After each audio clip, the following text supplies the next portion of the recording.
Hi, BookTube.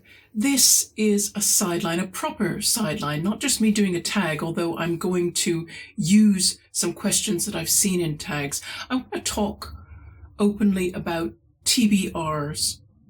What are they? Why do we have them? What do I do with them that is a little bit different? And it's in response to some of the BookTube effect videos that people have been doing, which are sort of saying, about the pressures that various aspects of BookTube put on them. And I think TBRs is one aspect that may produce pressure. And so I thought I'd talk a little bit about how I do TBRs and how that might be a little bit different, if it is of any help to anybody.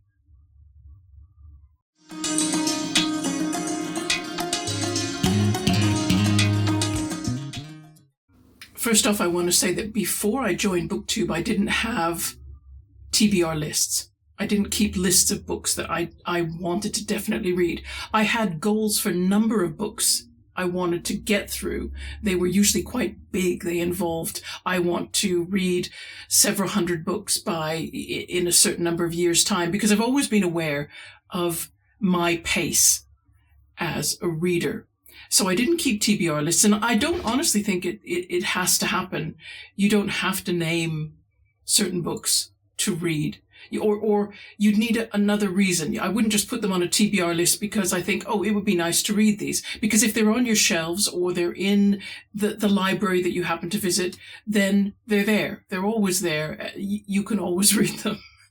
So a TBR list to me, as I began to get more involved with BookTube, a TBR list had to have a purpose. I want to read these because there had to be a point to it. And I think that's what I'd emphasize. I do feel like for some people, they make TBR lists just because they think they should. And those just keep growing. I've noticed some people just keep expanding and expanding their TBR list. They're just an organic thing. And I don't think that's a good idea either. I don't do TBR lists that way. So let me talk about my approach to TBR lists and why I think it's a little bit different. Some other people may be doing it the same way, but I do think it's a healthier and more realistic approach to setting yourself specific targets for reading. So first off, I think the most important point I want to make is that my TBR lists don't dictate all my reading. They really don't. And this matters to me. I do feel that a TBR list should never get too big. It should be quite focused and quite small, and should have a particular purpose. When I began to do TBR lists, having started this channel, it was with a very specific purpose in mind. So for example, my winning titles TBR list was a small group of books that I had picked out, knowing that I'd chosen them because their titles were significant. That was the biggest reason that I bought the book, was for the title. However, I also had another purpose in mind. They were all books that I owned, and I was in a read what I own year. And I was thinking, how can I get myself to move through the books that are on my shelves that I bought, that I bought because I must have thought they were worth reading. Otherwise, why would I buy them? I don't buy books just to collect them as objects. So I thought I need a way to just keep myself moving gently through those books that I own, keep up a good rhythm of reading what I own. And so once I had picked the books that fell into this category of winning title, they were 18 altogether. Then I thought, okay, realistically, how quickly can I read these? Now, I could have sat there and thought, okay, I read 4 books per month, so let's divide 18 by 4. That means that I should be able to, in 5 months, read all these books. But I didn't go that way, because I think that's the biggest problem with TBRs, is that when they take up all your reading, when you have no room to be flexible and spontaneous and choose what you're going to read, you suck a lot of joy out of the whole activity of reading. So for me, I must allow a large amount of space for me to be spontaneous. So if I know that I'm a 4 book per month person on average, with the occasional month going to 5, and that gets exciting, but also the occasional month only being 3. So it always averages itself out, but I've got to be realistic and say 4 books per month. I don't want my TBR list to have a deadline that means that every book I'm reading has to come off that TBR list. That's too restrictive, and you fall out of love with your TBR list, I think, very quickly.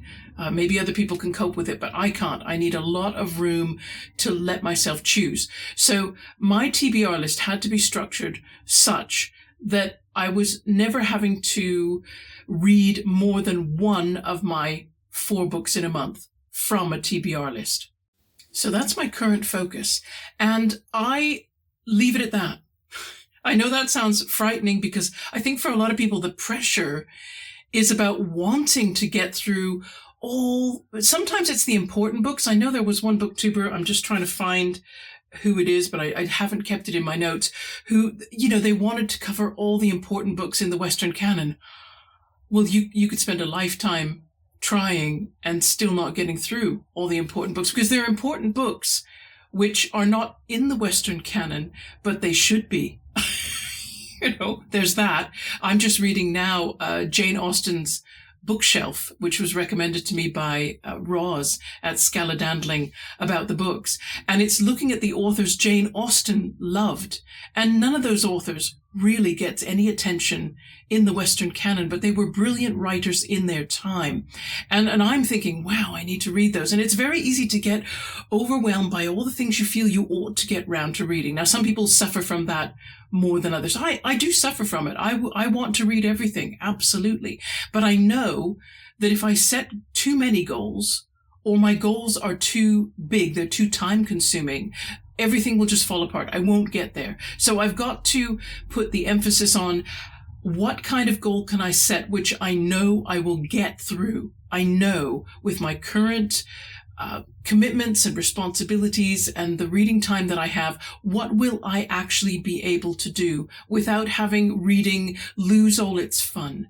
And so that for me means one TBR list at any one time, and it's got to only demand a quarter of my monthly reading time. Right now, I'm on schedule to finish my winning titles TBR list at the end of 2025. And so I have been working on a new TBR list, and its purpose is the same. I still feel my focus right now should be read the books I already own. I own about 750 books. Now, okay, I have to allow probably about a third to half of that actually belongs to the person who watches television. So maybe you could halve that and say I have 350 to 400 books. But even so, most of those are not read, because books that I have read in the past, I usually unhaul. Unless I really, really want to keep the book, I unhaul. I just try to keep the books on my shelves being the ones I want to read, not necessarily the ones I have read, because none of my books are collectible or rare in any way. If I've annotated a book a lot, I might hang on to it because I think I can't unhaul it. I can't give this messed up book to somebody else, not with this much writing and coloring in it. My Middlemarch copy will stay with me because I've just made a mess of it. But that's different. So my new TBR list for 2026 is actually a 2-year TBR list because it contains 26 books.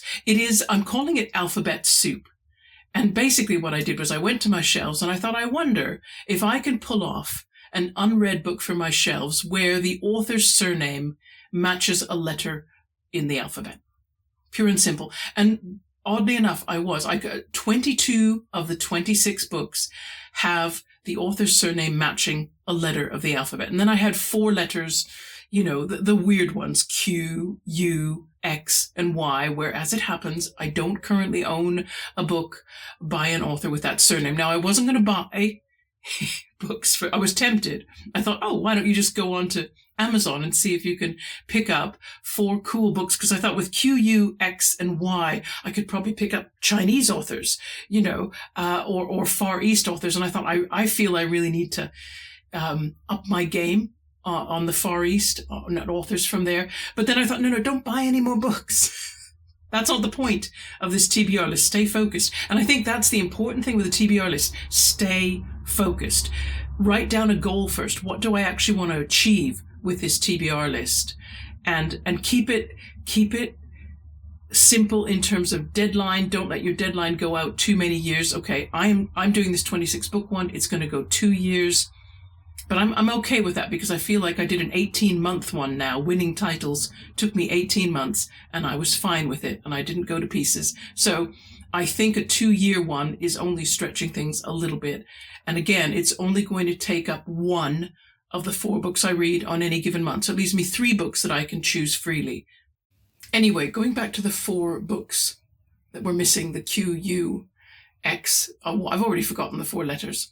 What I did was I just picked 4 wildcard books, again, on my shelves. I've wanted to read them, and I'm thinking, okay, just put them in, slot them in, so you have 26 books of some sort. And I've got a fantastic selection now that I'll put up some photographs in front of my face, because you must get tired of just this, this same camera shot of me. But yeah, I'm just going to roll across my shelves and show you this collection of books that I've got to read. And that's starting from the beginning of 2026, should take me through 2026 and 2027, and probably a little bit of 2028. I will allow myself, again, I don't push myself to go fast or to try to read more than 1 book per month from that list, because I just know that I'm going to start feeling deprived if I cannot have the ability to choose books freely. And that brings up another interesting point, which is, of course, I'm also reading 2 very large books slowly. Middlemarch, which I think it will probably take me 7 years to read that at the pace that I'm choosing to go. War and Peace, which I've decided will take a year, and that's working fine. We have just broken past page 1000. So the pages I've got left, they're just the length of an ordinary novel now. The end is coming into sight. So I have no problem. I think that's going to work itself out fine. And I figure in 2026, we will probably do another long book project. And that will probably be Dante's Divine Comedy translated into English. And I'll be doing the Columbia University online course that they offer to augment my reading. And again, I'll be doing that very, very slowly. I'll allow a year to go through the Divine Comedy. And I think that's a different thing. You see, the odd thing is I am still reading 4 books per month while I am slowly, quietly reading War and Peace and slowly, quietly reading Middlemarch. So I think this is another thing that I don't see other people doing. I see people making TBR lists, and then they're picking up these big fat books and they're just trying to plow through them in a month. And I think, what if that just doesn't work for you in a month? And sometimes it doesn't. And I say, especially for 19th century novels, you can slow down. You can slow down. A lot of these novels were first published in installments that only came out once a month. Charles Dickens' Hard Times, for example, not Hard Times, Bleak House, was published in installments over 18 months. So there is absolutely no reason why you can't read it just like a Victorian reader and take 18 months. Divide the book up into, weekly sections covering that period of time. How much do you have to read each week? And I tell you what, that's a heck of a lot nicer way to deal with Bleak House than to just try to read it through, because some books are they'll just wear you out. 19th century books authors were paid by the amount of page space they took up, by the words. So they sometimes overwrote. They sometimes could have produced shorter books, but it wasn't commercially wise for them to do so. So don't kill yourself. Bear that in mind. And I think more people should try a TBR where it's 1 book and it takes you a year to read, because I think that will be just background noise to your other reading. You'll hardly notice that it's going on, but at the end of a year, you will have finished that horrible big book that was intimidating you for so long. And I've also seen tag questions where people ask whether you ever feel pressure from the background noise of your TBR list, or whether you ever suffer from rebellion syndrome. That is, you want to rebel against your own TBR list. And I have to ask, look, if I want to rebel against my own freely made choices, then I really have to back up and go, how good am I at making choices for myself? do I make unrealistic choices for myself? Do I set myself up to fail?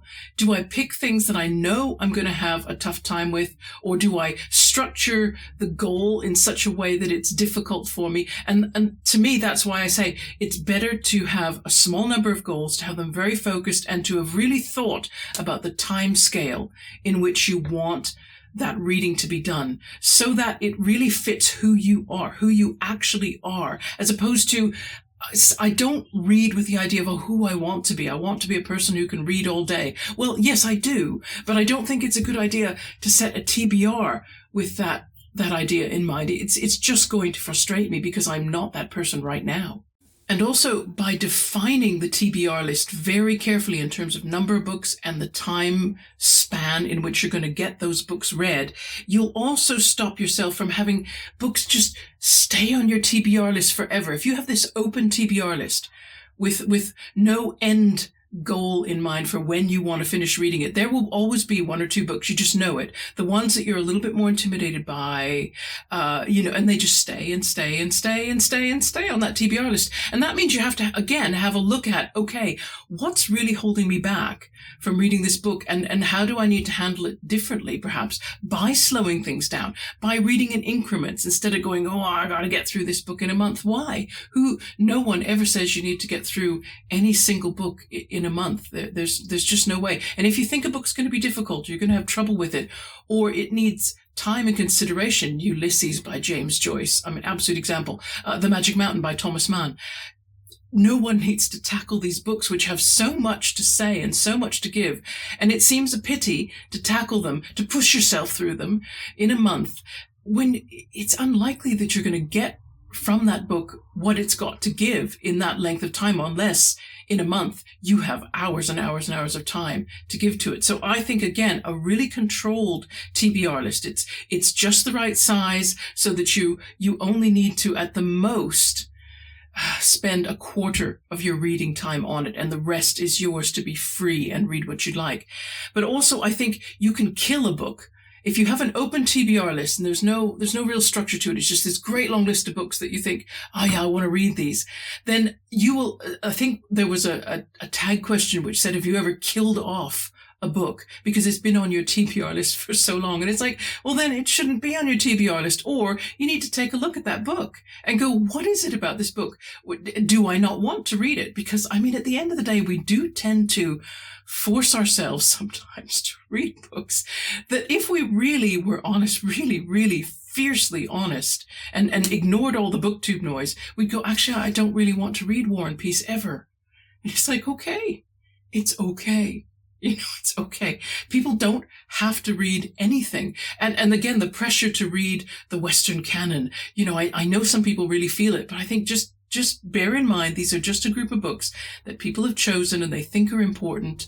But there are books that are not on the canon that should be. And I would love to see somebody go off canon, but still within Western European literature, and go, this book, anybody see it on the canon? No? It's really quite good to read. I love when booktubers go into niche corners where nobody else is looking. That's why I love Meg at Books Off the Beaten Path, because I just don't think anybody else is looking at the books she's looking at. And there are other booktubers like this. They're just hunting out books that nobody else is looking at anymore. And I just think somebody needs to champion the books that nobody's reading. Somebody needs to say, hey, these books, not wild bestsellers now, but maybe they were, or maybe they weren't.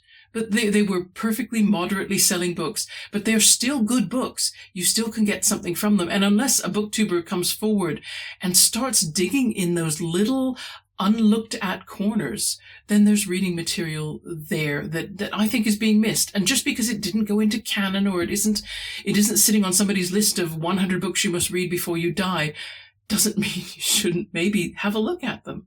And I've also seen something where people talk about, should your TBR be fun or not?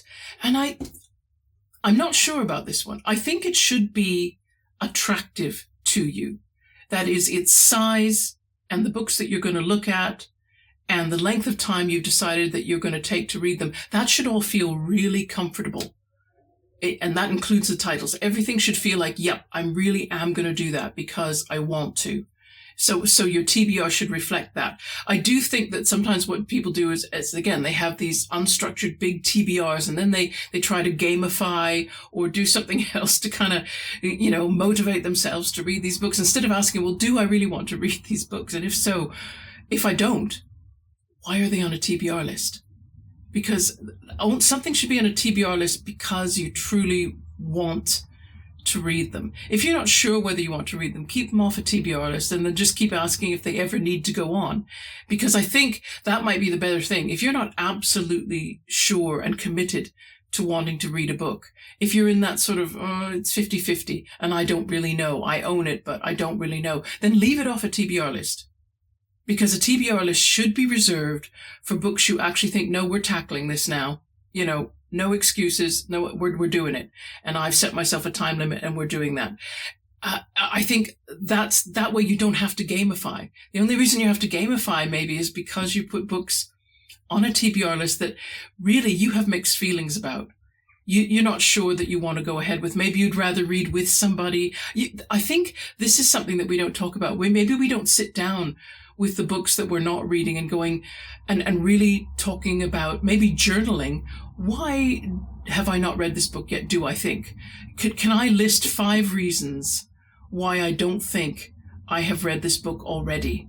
Because I think that might help in making a decision about how you do tackle it, if you do tackle it.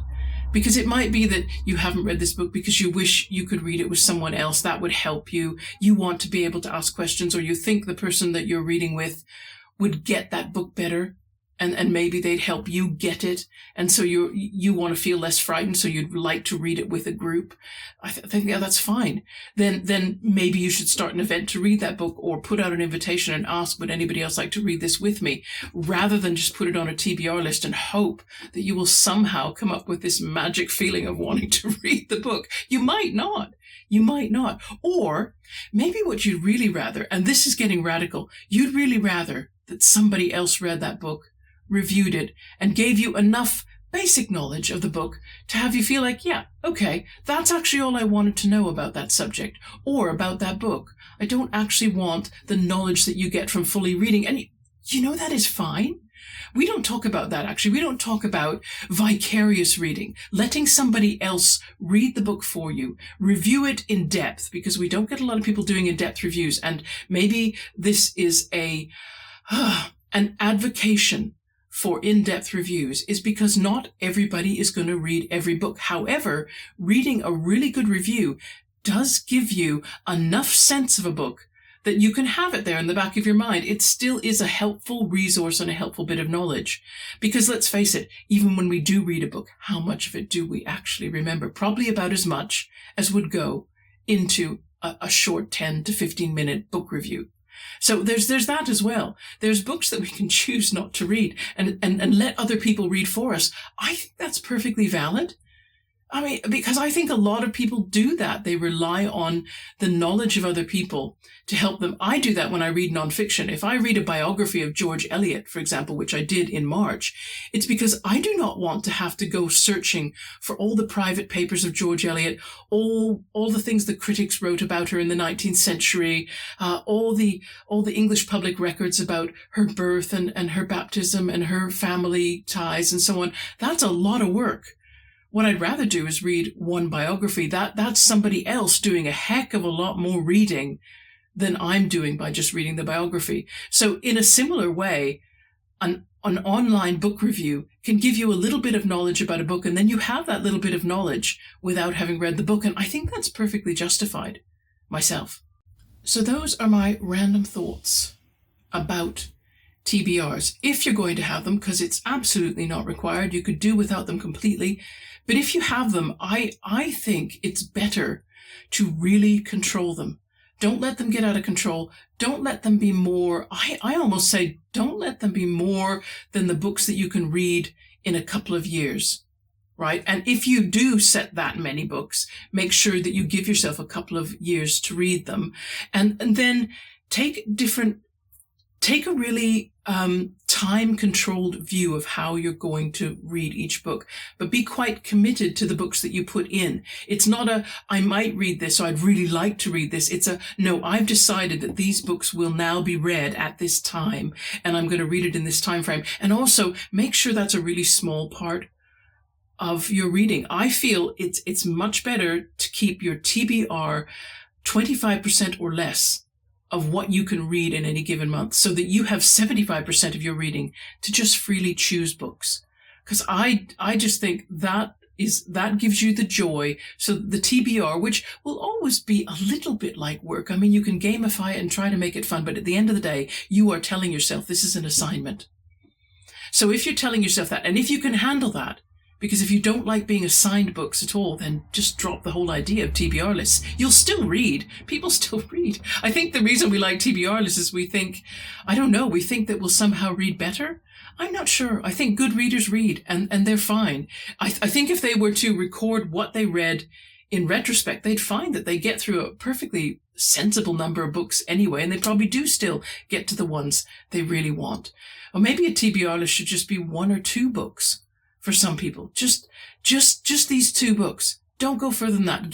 And say you've got 6 months to read them, but these 2 books. If you really feel like, I need to commit, then keep your commitments small.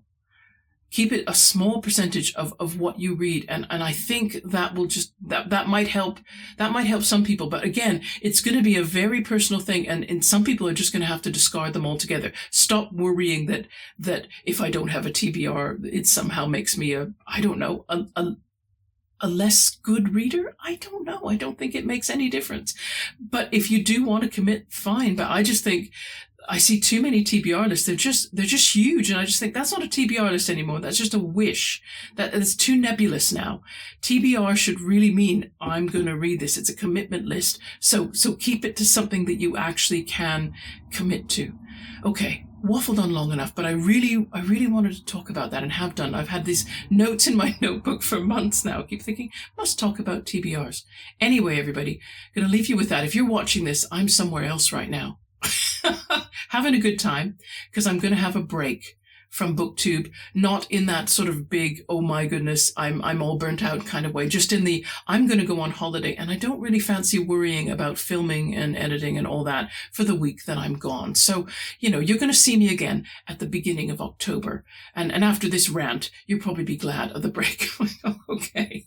So I'll see you again beginning of October, everybody. In the meantime, take care. Bye-bye.